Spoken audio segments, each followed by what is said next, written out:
오늘 말씀의 제목은 가이사에게 보내기까지 지켜두라입니다. 사도행전 24장 24절에서 25장 22절까지입니다.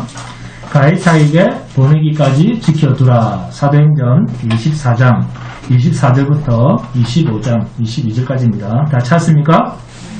자, 함께 봉독하도록 하겠습니다. 시작. 수일 후에 벨릭스가 그 안에 유대 여자 드루실라와 함께 와서 바울을 불러 그리스도 예수 믿는 도를 듣거늘 바울이 의와 절제와 장차 오는 심판을 강론하니 벨릭스가 두려워하여 대답하되 지금은 가라. 내가 틈이 있으면 너를 부르리라 하고 동시에 또 바울에게서 돈을 받을까 바라는 거로 더 자주 불러 같이 이야기하더라. 이태가 지난 후 도로기오 베스도가 벨릭스의 소임을 이어받으니 벨릭스가 유대인의 마음을 얻고자 하여 바울을 구류하여 두니라. 베스도가 부임한 지 3일 후에 가이사라에서 예루살렘을 올라가니 대제사장들과 유대인 중 높은 사람들이 바울을 고소할세 베스도의 호의로 바울을 예루살렘으로 옮기기를 청하니 이는 길에 매복하였다가 그를 죽이고자 함이더라. 베스도가 대답하여 바울이 가이사라에 구류된 것과 자기도 멀지 않아 떠나갈 것을 말하고 또 이르되 너희 중 유력한 자들은 나와 함께 내려가서 그 사람에게 만일 옳지 아니한 일이 있거든 고발하라 하니라.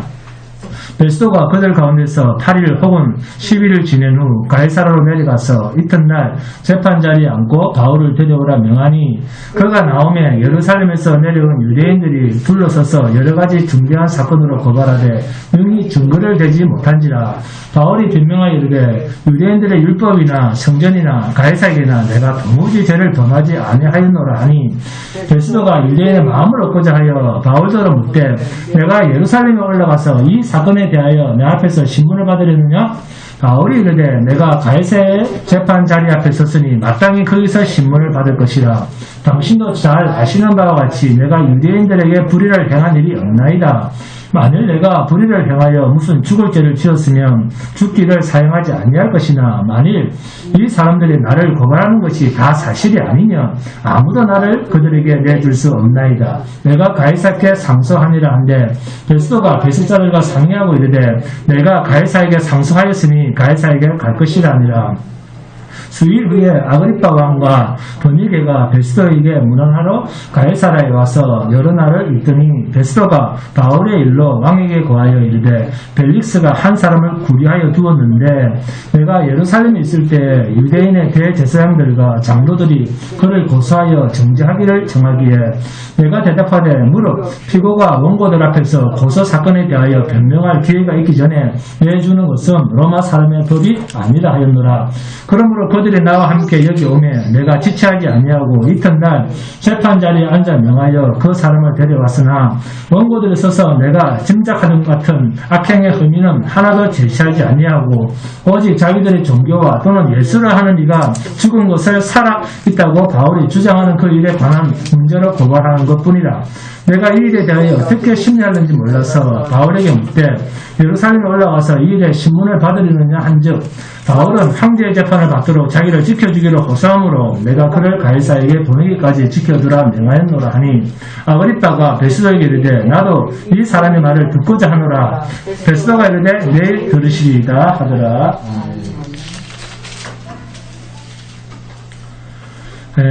죄란 뭡니까? 죄라는 것이 김지숙 지사님 죄가 뭡니까?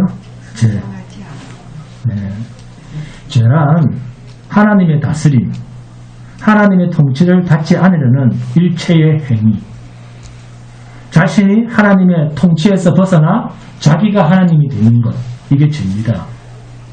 이것이 선악과를 따먹은 하와와 아담의 죄입니다. 자, 질문 하나 하겠습니다. 나는 하나님께서 나를 하나님의 자녀로 부르실 만한 다른 사람들보다 하나님께서 특히 나를 예뻐 보실 만한 것이 있었다. 그런 사람 손 들어보세요. 김명희 목사님. 여러분, 우리는 하나님 앞에서 하나님의 이끄심을 당할 것이 없는 자입니다. 과거도 그렇지만 지금도 그렇고 앞으로도 하나님이 이뻐 보실 만한 것이 우리 자신에게는 없습니다. 하나님이 우리를 이뻐 보실 때는 조건이 하나 있는데 하나님이 우리를 이뻐 보실 만한 조건은 하나밖에 없습니다. 뭡니까?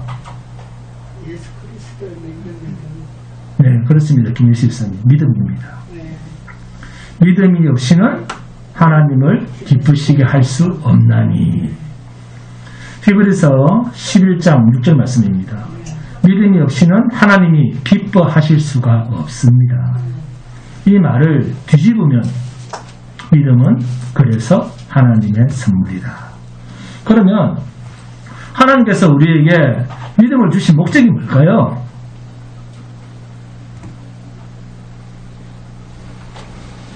하나님 당신의 기쁨을 위해서입니다. 아멘. 자, 그런데 벨릭스가 2년이라고 하는 긴 세월을 철저하게 자기 이익의 시간으로 사용한 나머지 바울한테 돈도 얻지 못하고 그렇게도 누려보고 싶고 잘나고 싶은 총독의 자리까지 해수를 당합니다. 총독 벨릭스에서 이제는 베스더라고 하는 인물로 총독이 바뀝니다. 바울을 통해서 의와 절제와 심판에 대해서 비록 죄수의 신분으로 총독 관저에서 2년 동안 잡혀있는 바울이었지만 그런 바울을 통해서 생생한 하나님의 생명의 말씀에 접촉될 수가 있는 몇 년, 2년이라고 하는 기회를 벨릭스 총독이 얻었음에도 불구하고 안타깝게도 벨릭스는 이 생명의 기회를 살리지 못하고 베스더에게 총독의 자리를 내주게 됩니다. 왜 그럴까요? 이유가 뭘까요? 하나님의 접촉, 하나님의 간섭하심이 없었기 때문입니다. 그런데 하나님께서 우리의 삶에 간섭하셨다. 이것은 귀찮은 것이 아니고 복덩어리를 받은 것입니다. 아멘? 그런데 인간은 간섭 그러면 내 마음대로 좀 할 수 없나? 그럽니다. 이게 인간의 죄성입니다. 그러나 하나님의 간섭은 영원한 생명의 복입니다. 그런데 바울을 통해서 의와 절제와 심판에 대해서 듣고 두려워까지 한 이 벨릭스 총독임에도 생명을 얻는 기회는 얻지 못하고 여전히 세상에서 자기의 이익에만 몰두합니다. 왜 그럴까요? 이 사람은 하나님이 생명의 접촉을 해주시지 않으니까 그런 겁니다. 결국 벨릭스는 총독 자리도 뺏기고 영원한 생명을 얻는 기회도 갖지를 못합니다.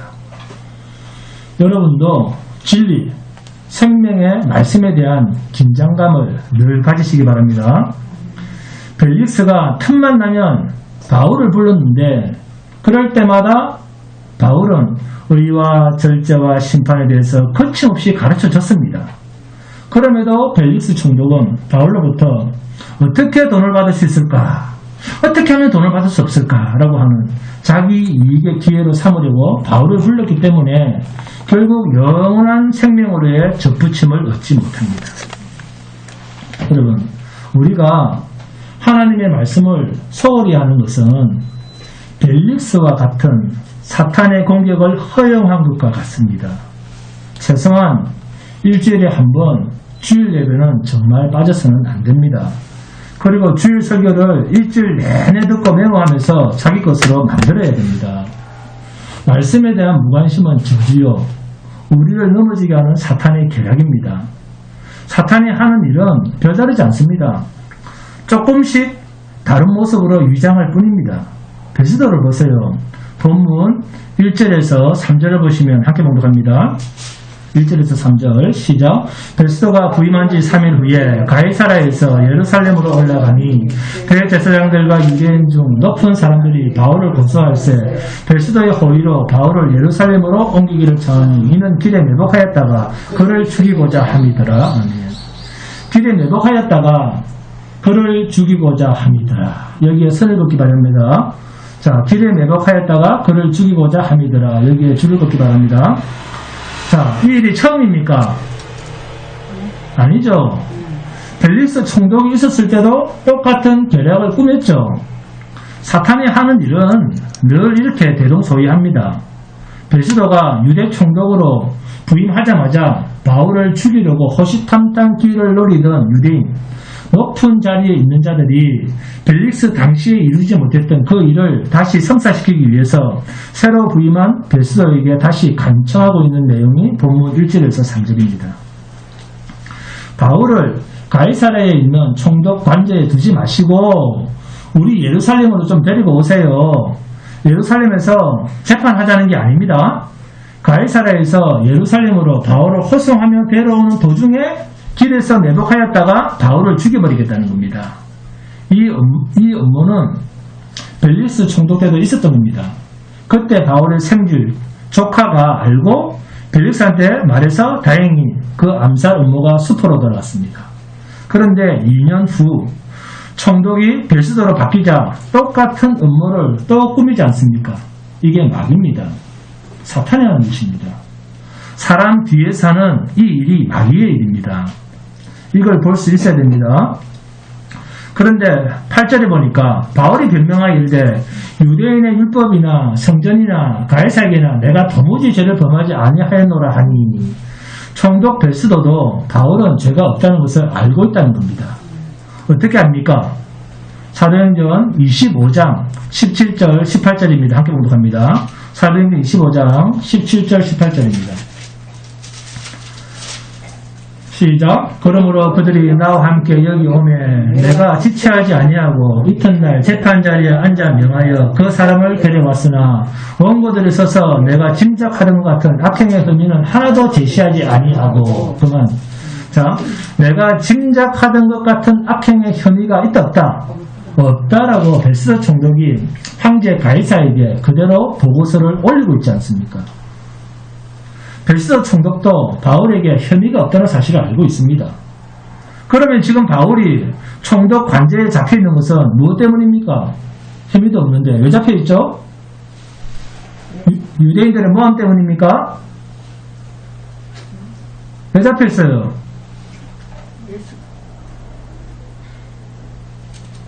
유대인 때문에? 아닙니다. 하나님 때문에. 응? 혐의가 없어도 하나님 때문에 잡혀있는 거예요. 하나님께서 갇혀있게 한 것입니다. 죄가 없는데 혐의가 없음에도 감옥에 갇혀있다는 것은 하나님의 계획이었다 그 말이에요. 그러니까 우리가 억울한 일을 당할 때는 이유가 있다는 겁니다. 무엇 때문에? 하나님이 억울함을 당하게 하고 있다 그 말이에요. 아시겠습니까? 그러니까 복수는 누가 할 일입니까? 그렇죠. 하나님이 하실 일이다. 그래서 억울하다고 고래고래 고함칠 일이 우리에게는 있다 없다? 없습니다. 네? 자, 그러면 하나님은 바울을 왜 2년 동안이나 감금당하도록 하셨느냐? 왜죠?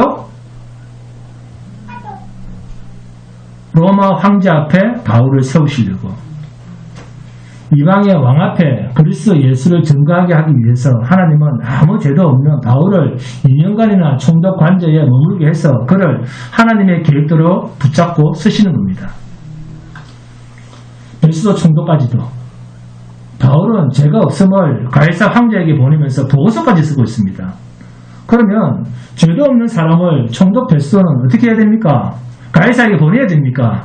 아니면 그 자리에서 석방시켜줘야 됩니까? 당연히 석방시켜줘야죠. 그런데도 안 하지 않습니까? 왜죠? 왜 여론을 붙들습니까? 유대인의 마음을 얻고자 하여. 결국 베스도도 자기의 이익을 위해서 바울을 풀어주는 것보다는 묶어두는 것이 총독인 나에게 유익하다는 겁니다. 유대인들이 저렇게 싫어하는 사람을 풀어줘서 내게 유익이 될 게 없다. 자기 유익을 위해서 죄 없는 바울을 잡아주고 있습니다. 이처럼 전임자 벨릭스나 후임자 베스도의 행동은 그들 자신의 마음에 결정된 죄 없는 자의 의와 절제와 심판에 대한 말씀을 함으로써 마음에 굉장한 두려움이 생겼음에도 불구하고 여전히 눈에 보이는 자기 이익에 급급함으로써 인간적인 모습을 포기하고 있지 않는 모습을 우리가 보는 것입니다. 사람들이 눈에 보이는 현실밖에 볼 수 없다라고 하는 이 말은 무슨 말입니까? 사람들이 눈에 보이는 이 현실밖에 볼 수 없다라는 그 말은 무슨 말이죠? 하나님에 대한 믿음이 없다고 말이에요. 눈에 보이는 현실을 답으로 가지는 사람은 하나님이 주신 믿음을 선물로 갖지 못한 사람입니다. 만약 여러분이 보이는 현실의 모든 판단의 근거를 삼는다면 여러분이 하나님께 구할 것은 딱 한 가지입니다. 믿음을 구해야 됩니다. 믿음을. 눈에 보이는 현실에 대해서 늘 불만이 있다고 하면 그것은 나에게 무엇이 없었어요? 하나님의 일하심을 볼 수 있는 믿음이 없어서 그렇습니다. 그 믿음이 없으니까 자꾸 성도들 찾아가서 전화질 하면서 선물 갖다 주는 거예요. 믿음이 없으니까. 왜 그걸 못 봅니까? 이것을 보려면 믿음밖에 없습니다. 하나님의 일하심은 눈에 보이는 것이 아닙니다. 그래서 이것은 믿음으로만 감각되어지는 부분입니다. 바울이 어디에 붙들려 있든지 그가 어떤 환경에 있든지 어떤 상황에 처하든지 그 모든 것을 주관하신 분은 하나님입니다. 바울이 아닙니다. 바울 자기가 붙들려 가고 싶다고 붙들려 가지는 것이 아닙니다. 바울이 로마 황제한테까지 잡혀가야 된다고 해서 바울이 잡혀가는 게 아니에요. 하나님께서 나를 반드시 하나님의 계획대로 쓰신다라고 하는 이 담대함. 그래서 어떤 상황도 자신을 불안해하거나 답답해하거나 억울해하거나 그런 마음으로 가는 게 아니에요. 이것이 바울에게 있는 믿음입니다. 그런데 우리는 어떻습니까? 우리는 하나님을 부르고 하나님이 주신 믿음을 말하면서도 항상 자기가 원하는 대로 되어지지 않을 때는 즉각적으로 믿음이 동원되지 않고 무엇으로? 자기 이익이 동원되면서 거기에 대한 판단을 하고 그 처리를 위해서 행동하게 되는 이상한 모습이 우리에게 있습니다. 이러한 모습이 자신에게서 발견되어지거든 바울처럼 어떻게 됩니까? 오호라 나는 공고한 자로다. 이 사망의 법에서 내가 죽고 생명의 법이 승리하도록 주여 나를 불쌍히 여겨 주시옵소서. 당신이 가라는 길을 갈 수 있는 그 은혜를 허락하여 주시옵소서. 이런 단식의 기도가 터져 나와야 됩니다. 오늘 우리 자신의 문제는 어떠한 상황, 어떠한 형편, 어떻게 해야 할까를 모르는 것이 아닙니다. 알면서도 행동하지 않는 것이 우리의 문제입니다. 나의 결정, 나의 마음이 하나님의 진리의 말씀에 따라 지배받지 않고 늘 내 이익을 위해서 움직이려고 하는 이 욕심 때문에 안 된다는 겁니다. 그런데 이것이 사탄의 힘입니다. 마귀의 힘입니다. 악의 힘입니다. 이런 소굴 속에서 우리가 살아가고 있습니다. 그래서 예수만, 믿음만, 진리만 인정하고 자기를 부인하라는 것입니다. 여러분, 알면서도 하지 못하는 자신의 모습을 발견하면 어떻게 해야 되겠습니까? 알면서도 하지 못하는 나의 모습을 볼 때는 어떻게 해야 되죠? 예수여, 당신만 믿습니다. 아멘? 우리 주한교회의 능력이 뭡니까? 우리 주한교회의 능력, 자기를 믿지 않는 것입니다. 이것이 우리 주한교회의 능력 아닙니까? 우리 주한교회의 자랑이 뭡니까? 자기를 믿지 않는 것입니다. 왜 나를 안 믿습니까?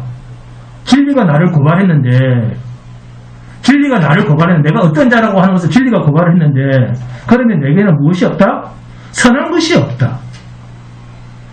내게는 선한 것이 나올 수가 없다는 것을 알게 했다는 겁니다. 진리가. 그러면 어떻게 해야 됩니까? 두 손 들고 선하신 분을 의지할 수밖에 없죠. 그래서 우리 중앙교회는 예수만 의지하는 겁니다. 사람을 의지하지 않습니다. 우리는. 그런데 지금까지 우리는 세월이 갈수록 내가 잘 믿을 수 있을 것이다 라고 생각했습니다. 그런데 아니라는 겁니다. 잘 믿는 것이 아닙니다. 나의 유익이 빠진 상태, 이것이 오직 그리스도 예수를 믿는 것입니다. 이 진리가 날마다 더 깊어져야 됩니다. 신자가 세상 사람들과 다른 것이 있다면 딱 한 가지입니다. 세상 사람들은 자기를 신뢰하고 살기 때문에 돈이 많이 있어야 되고 지식이 많아야 되고 건강해야 되고 모든 것이 자기한테 있어야 됩니다. 전부 중심이 납니다. 세상 사람들은. 잘 보세요. 잘 생각해 보세요. 그런데 성도는 자기를 신뢰하지 않기 때문에 이 모든 것들이 누구한테만 있으면 됩니까? 지식도 누구한테만 있으면 되죠? 건강도 누구한테만 있으면 됩니까? 모든 능력도 모든 것이 누구한테만 있으면 됩니까? 하나님에게만 있으면 된다. 나는 그분 안에서 그분이 가진 모든 것을 누릴 것이다 하면 하나님만 믿는 사람, 이 사람이 성도입니다. 성도는 자기를 믿지 않기 때문에 자기에게 무엇이 있어야 될 것을 목표로 삼지 않습니다. 자기가 잘 돼야 될 것에 대해서 목표로 삼지 않습니다. 자기가 신뢰하고 자기가 믿고 자기가 의지하는 그분이 모든 것을 가지고 있으면 됩니다. 이분이 하나님이십니다. 그래서 하나님만 믿습니다라는 말은 나한테 잘해줄 것이다, 그 말이 아니고 하나님만 믿고 나를 믿지 않습니다 라는 의미가 들어가 있는 그 의미입니다. 하나님, 나는 나를 믿지 않습니다, 하나님만 믿습니다, 그 말입니다. 여러분, 우리의 그 어떠한 형편도 하나님이 우리를 다스리시는 진정한 주인이심을 잊지 마시기 바랍니다. 바울은 이러한 자들, 권력에 빌붙어서 자기 이익을 추구하는 이러한 총독이나 유대인들, 자기 자랑을 위해서, 자기 목표를 위해서 사생결단하며 그것이 사탄의 종인 줄도 모르는 이런 자들과는 달리 바울은 죄도 없으면서 2년 이상 총독이 또 바뀌어도 그대로 잡혀있고 억울해도 그냥 그대로 있는 것은 하나님이 나와 함께 하신다는 이 사실 하나 때문에 구조 요청을 하거나 어떤 다른 액션 하나 취하지 않습니다. 개인적 입장에서는 행복한 사람입니까? 억울한 사람입니까? 억울한 사람입니다. 어찌 보면 하나님께 한 번 정도는 주여 나 좀 빼주세요 이렇게 간구해 볼 수도 있습니다. 하나님, 내가 죄가 없는데 내가 왜 이 감옥에 있어야 됩니까? 라고 말할 수도 있습니다. 그런데도 그렇게 하지 않습니다. 왜요? 모든 것이 하나님의 처분에 의해서 되어진 일로 믿었기 때문에. 할렐루야. 바로 이것이 오늘 저와 여러분이 이 세상을 살아갈 때 바울과 방불한 비슷한 일을 당하는 억울함이 있을지라도 우리 편에서 어떤 방법이나 어떤 액션을 취할 이유가 없다는 겁니다. 오직 하나님께서 나를 이 자리에 있게 하셨다. 이 진리 속에서 하나님이 어떻게 나를 통해서 하나님의 의를 이루어 가시고 나를 통해서 어떻게 하나님 일을 이루어가고 계시는가를 기대하는 것만으로도 우리는 기뻐할 수 있어야 됩니다. 나를 하나님의 선한 도구로 사용해가고 계시는 그것만으로도 내가 어떠한 도구로 사용되어지든지 그것과는 상관없이 우리는 하나님이 나를 붙들고 하나님의 계획에 동참시켜 주셨다는 이 기쁨 하나만으로도 우리는 한없이 감사하고 기뻐하면서 하나님의 일하심 속에 자신을 묻어야 됩니다. 이게 성도입니다. 이것이 그 누구와도 바꿀 수 없는 사도 바울의 담대한 모습, 담대한 믿음, 풍성한 믿음, 이 바울과 같은 모습을 여러분도 배우시기 바랍니다. 믿음, 세상에서는 알지 못하고 눈으로는 볼 수 없고 손으로는 잡을 수 없는 것이지만 오직 하나님께서 주신 누가 빼앗을 수도 없는 대단한 선물, 믿음이 저렇게도 바울을 당당하게 만들고 있습니다. 바울과 동일한 믿음이 오늘 저와 여러분에게도 있음을 잊지 마시고 좀 더 세상을 당당하게 살아갈 수 있길 바랍니다. 여러분, 사람은 어떤 행동을 하기 전에 계획을 세웁니다. 목표를 세우고 그것을 달성하기 위해서 최선의 수단을 생각하고 어떤 시점에 행할 것인지를 준비를 합니다. 그리고 실행해 나가면서 하나 둘씩 성취해 갑니다. 건축을 하거나 기계를 만들 때도 아주 작은 부품부터 세밀하게 설계도를 작성합니다. 설계자의 머릿속에 있는 계획을 눈으로 확인할 수 있게끔 설계도로 나타내고 그리고 그 설계도대로 진행해 나갑니다. 사람도 이렇게 계획을 세워서 일을 한다면 하나님은 어떻겠습니까? 하나님께서 명확한 계획도 없이 세상을 창조하거나 만물을 다스리겠습니까? 인간의 목표와 계획은 언제든지 실패와 오류를 경험합니다. 그러나 모든 일이 하나님에 의해서 이루어질 때는 하나님의 무한하신 능력과 지혜와 지식 안에서 이루어집니다. 하나님의 계획에 대한 신학적 견해는 크게 세 가지로 나눕니다. 하나님의 계획입니다. 펠리기안주의는 하나님은 계획이 없다라고 주장합니다.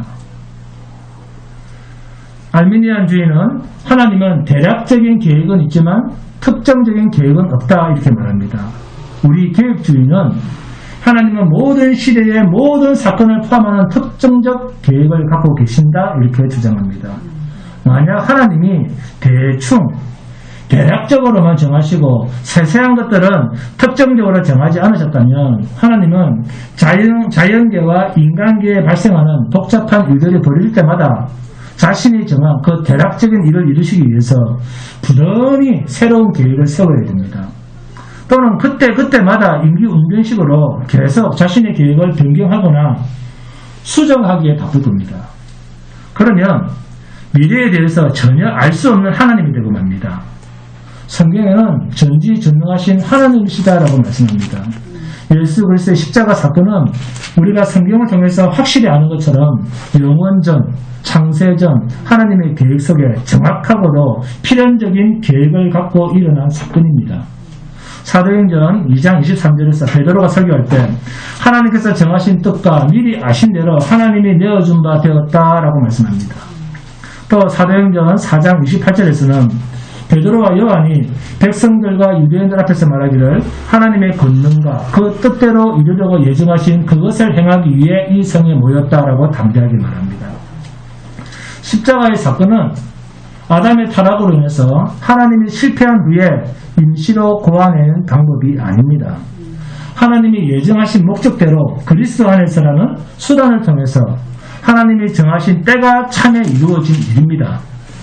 베드로는 예수님의 대속적인 희생인 창세전에 하나님께서 미리 정하신 일이라고 베드로전서 1장 20절에서 말씀합니다. 또 디모데후서에서는 구원이 우리의 행위로 말미암은 것이 아니라 영원전에 그리스도를 통해서 우리에게 주신 하나님의 목적과 은혜로 말미암아 이루어진 일이라고 말씀합니다. 이렇게 하나님이 정확한 계획을 갖고 계시다면 왜 가끔 하나님이 후회하셨다라거나 근심하셨다라는 구절이 있을까요? 김숙 지사님 왜 그럴까요? 이 같은 성경의 기록은 하나님이 행하신 일이 잘못되었기 때문에 뉘우쳤다, 후회했다 그런 것이 아닙니다. 인간의 유한한 마음에 비유해서 우리 인간의 이해를 돕기 위해서 의인법으로 묘사된 표현입니다. 하나님은 영이시기 때문에 손과 팔 그리고 눈이 없음에도 불구하고 하나님의 눈, 하나님의 팔, 하나님의 손으로 묘사되고 있는 것과 같은 표현입니다.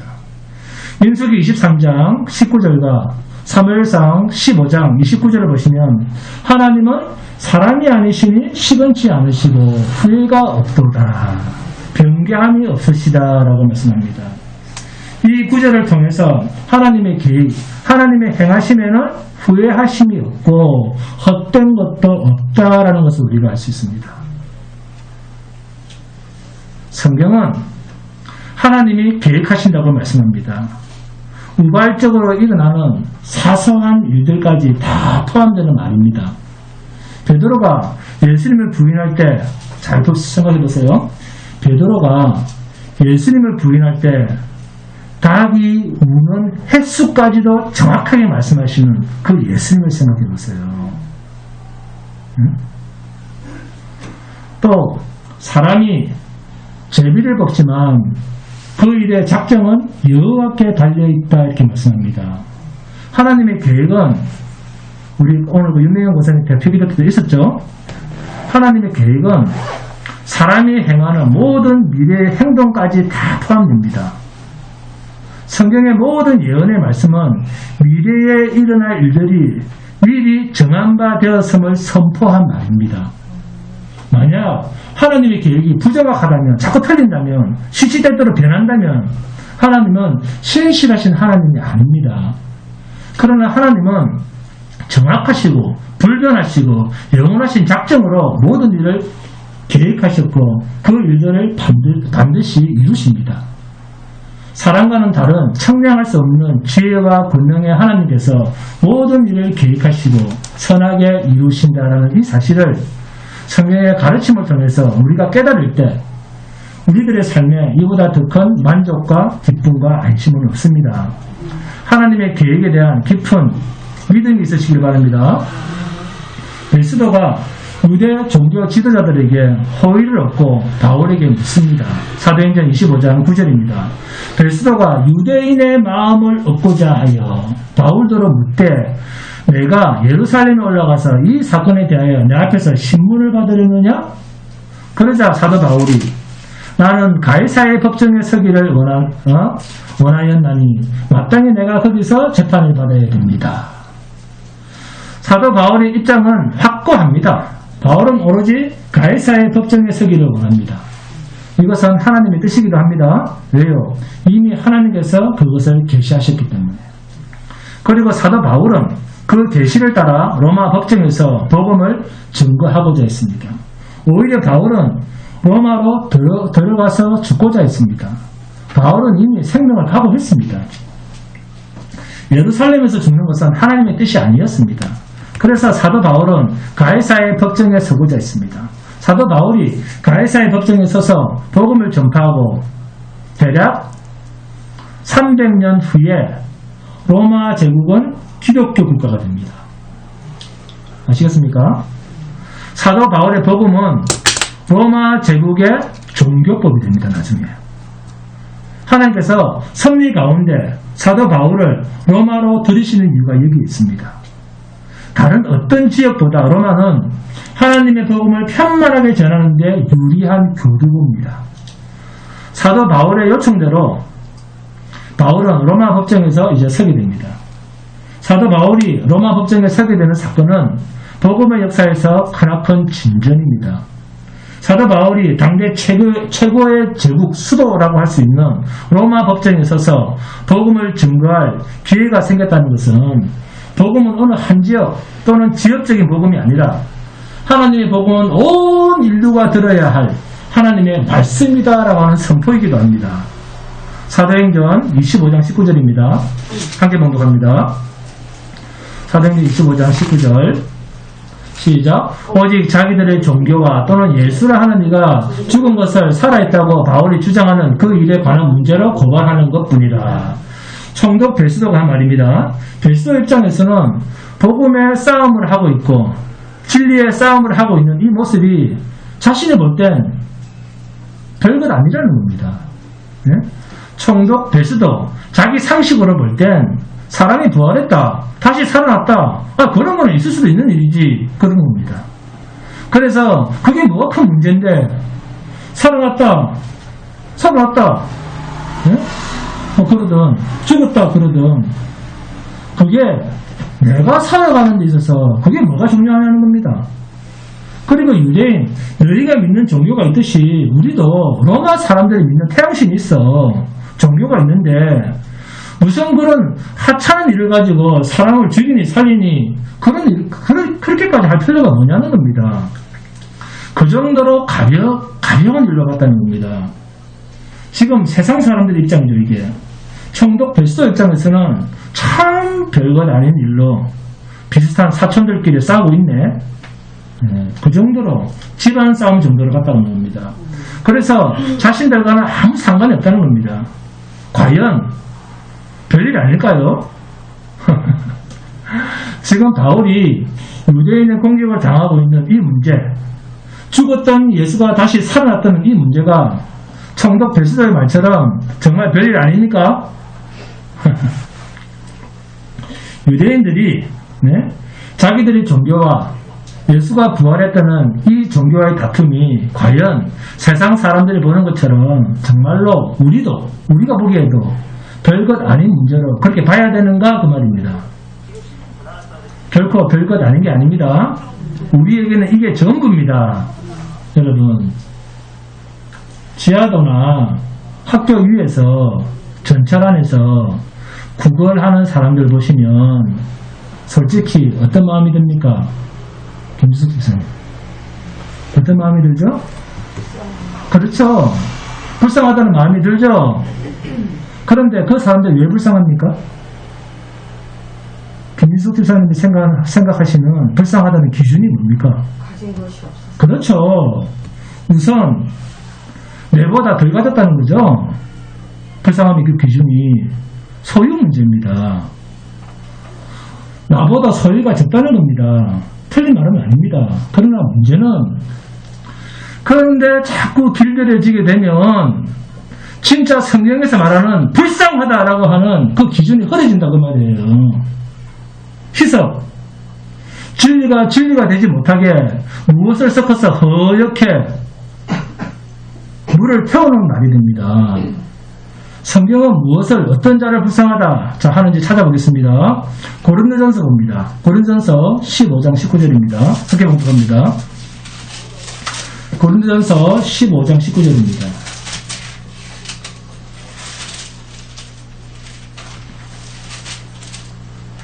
고린도전서 15장 19절입니다. 시작. 만일 그리스도 안에서 우리가 바라는 것이 다만 이 세상의 삶뿐이면 모든 사람 가운데 우리가 더욱 불쌍한 자이리라. 아멘. 어떤 자가 더욱 불쌍하다? 신자가.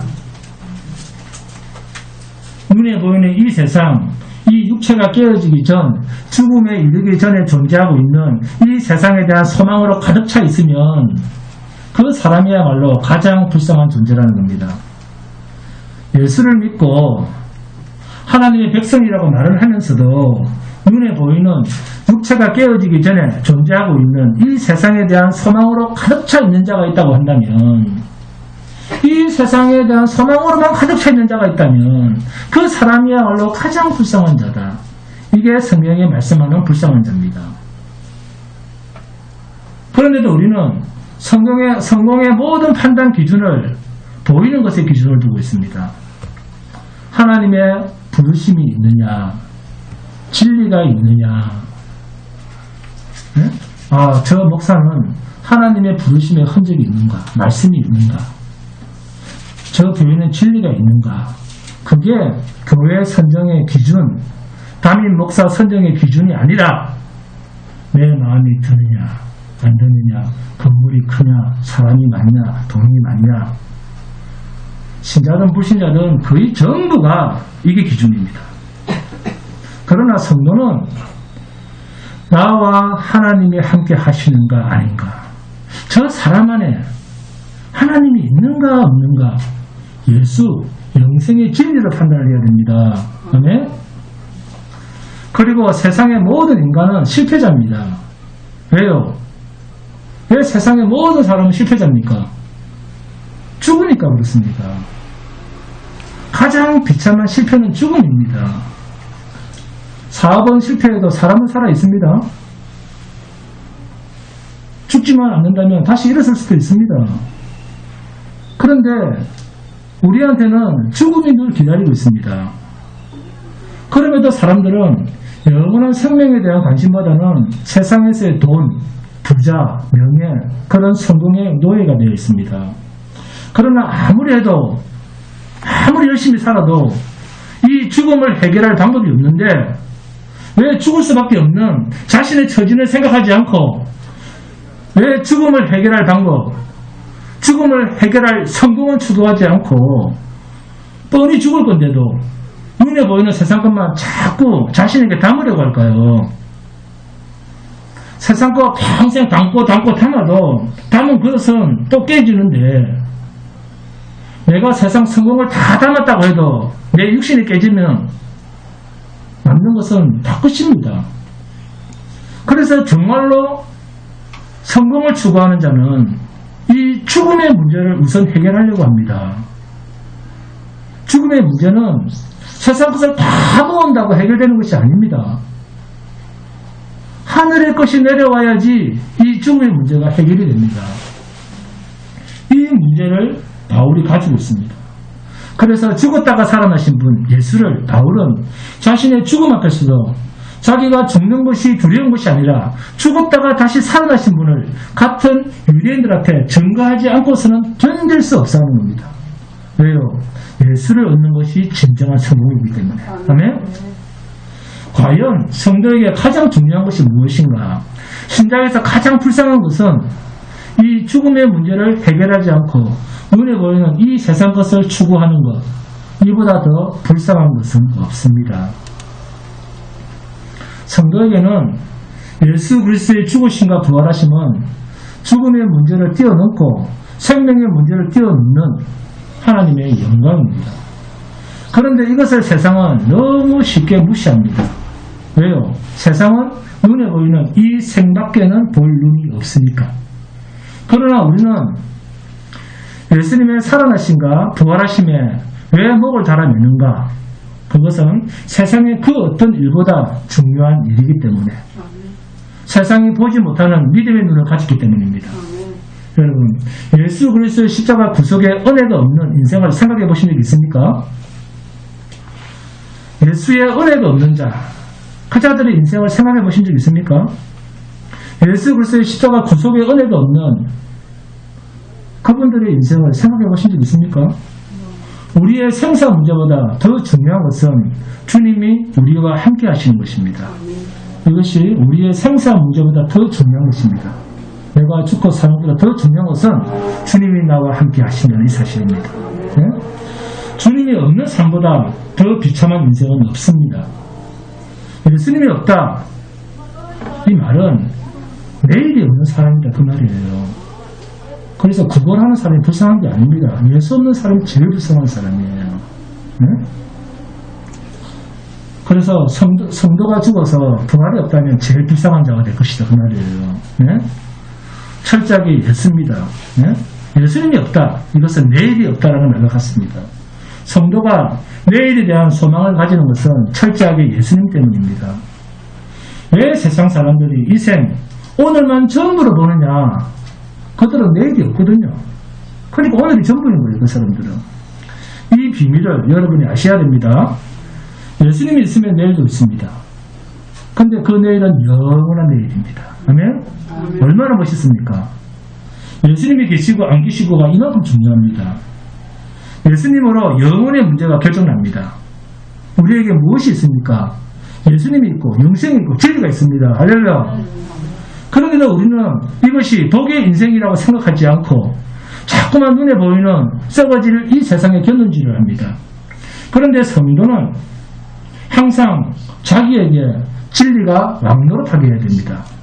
그래서 부활의 주님을 자랑하지 못하는 집단이나 사람은 부활의 주님을 자랑하지 못하거나 예수의 영광을 드러내지 못하거나 자랑하지 못하는 집단이나 사람은 사탄의 회당이요 사탄의 종입니다. 그 이상 생각할 게 없어요. 당함을 가져야 됩니다. 주님의 죽으심과 주님의 다시 살아나신 이 부활이 지금 저들에게 잡혀서 죽음 직전에 몰려있는 바울에게는 가장 중요한 문제이듯이 내가 죽음에 처해지는 거대한 자리까지 나아가도 그리스도 예수의 죽으심과 부활의 대속의 역사가 내게 있다고 하면 내가 죽는 그 죽음도 별것 아닌 것으로 내 인생에서 가장 소중한 것은 그리스도 예수의 대속의 죽으심과 나를 영원토록 살게 하시기 위한 부활의 역사가 내게는 가장 소중한 일임을 고백하며 사는 자가 되어야 됩니다. 이런 사람이 성도입니다. 그래서 성도는 불쌍하고 불쌍하지 않고 하는 사람을 보는 시각 자체가 다릅니다. 이러한 주님의 주님 되심에 대한 믿음 없이 이 세상 것만 추구하는 자를 보게 되면 여러분의 눈에 그 사람이 불쌍하게 보여야 됩니다. 그들에게 예수를 자랑하고 예수 안에 있는 생명을 그들에게 소개해야 됩니다.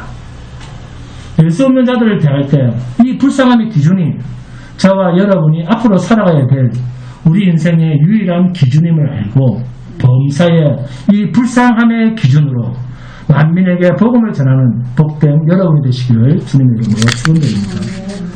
오늘 찬송합니다.